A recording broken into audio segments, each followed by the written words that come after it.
This is a special edition of my opinion segment, My Two Cents. It's prompted by the storm of controversy created by recent commentaries from Bill O'Reilly of Fox News and CNN's Don Lemon. They had a different take on where the black community ought to focus its attention following the verdict in the trial of George Zimmerman, the man who killed Trayvon Martin. Both O'Reilly and Lemon, one white, the other black, have come under blistering attacks for having the temerity to suggest that we black folks ought to do a bit of house cleaning rather than looking to blame the system for what ails black America. To say I'm ticked off at the wave of criticism would be to put it mildly. I'm as mad as hell, and I'm not going to take this anymore! Mad as hell indeed. Those attacks on O'Reilly and Lemon have me riled up. And so I'm going to be rather expansive in this response. Let me warn you, I'm going to use a little bit of naughty language. I am an ex-sailor, after all. That's your language, General.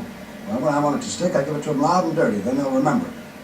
So if you have virgin ears, you might want to stop watching. But if you're going to hang with me, fasten your seatbelts, folks. There's going to be some turbulence in this one. But let me begin with my favorite line from Dr. Martin Luther King, a statement which captures the very essence of what's necessary to begin to right whatever may be wrong in this world. Quoting, "Our lives begin to end the day we are silent about the things that matter." The current and future state of black America matters very much to me. I was born black, I've lived black, and I'll die black.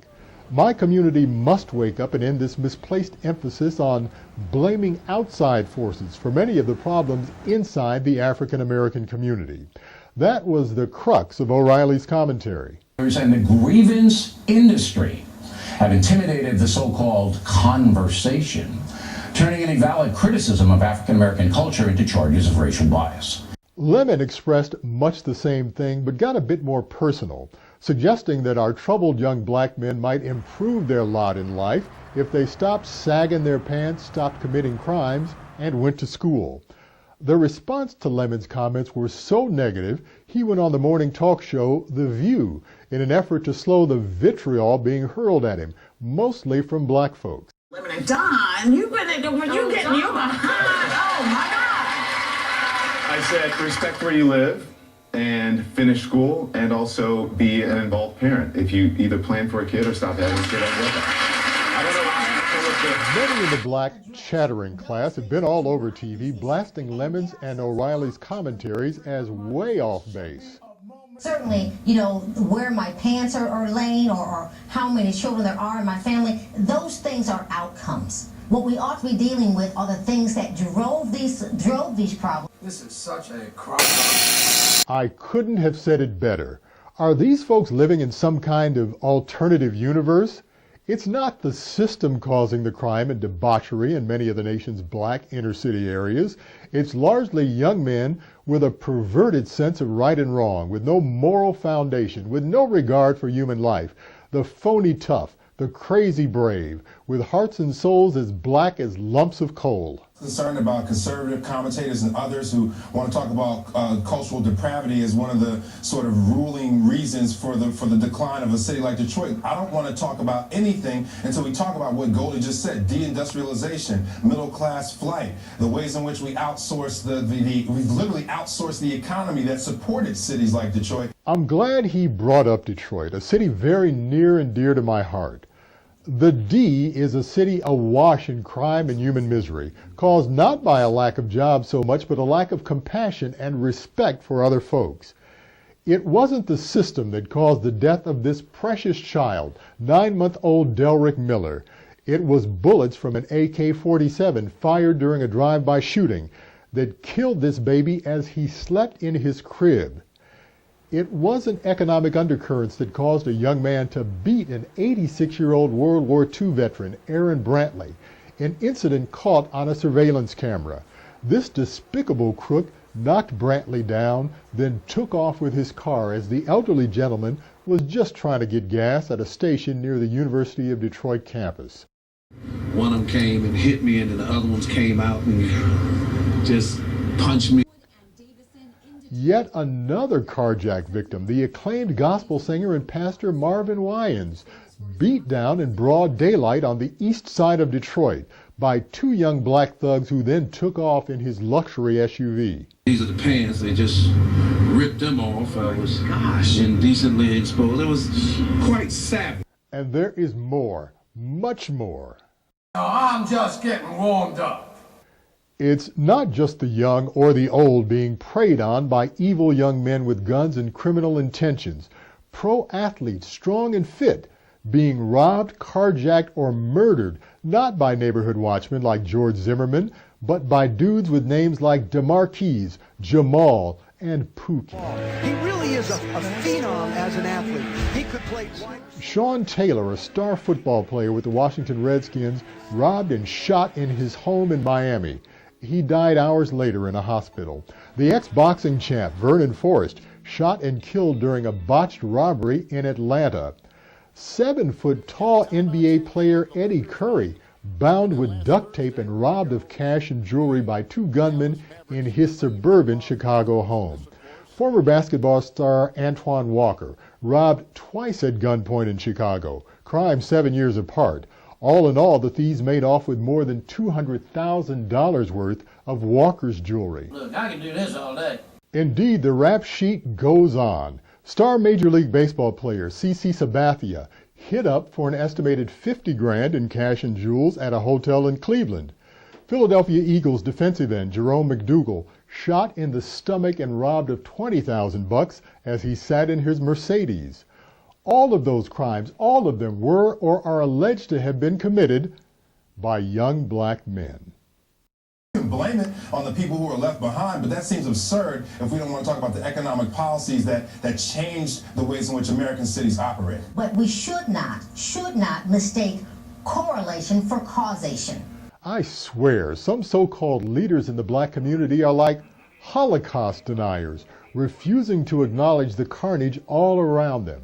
Want the truth? You can't handle the truth. From his bully pulpit on the cable news channel MSNBC, Reverend Al Sharpton has been fending off criticism that he and other heavy hitters in the black community have turned a blind eye to black-on-black crime.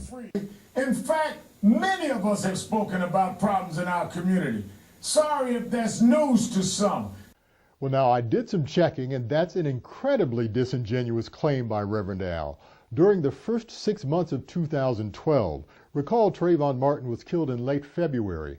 There were 67 segments about the Martin shooting. That's according to the show log of Sharpton's Politics Nation program. There was only one segment dealing with black-on-black crime, a brief interview on June 26th with Chicago Congressman Danny Davis.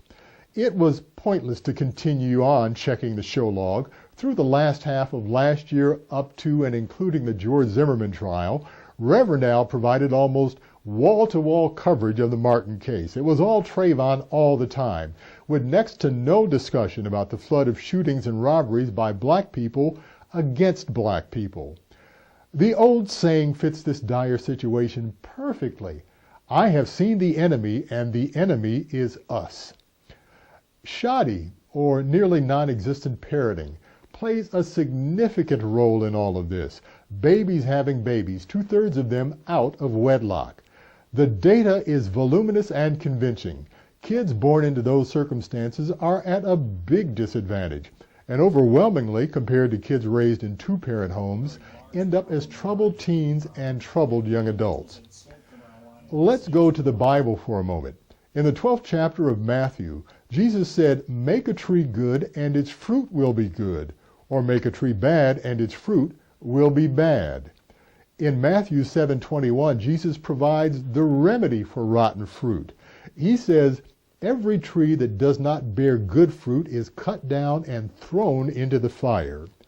Instead of coddling and offering excuses for the awful behavior of a number of our teens and young adults, maybe we ought to take heed of what Jesus said. Rather than kissing butts, we should be kicking butts.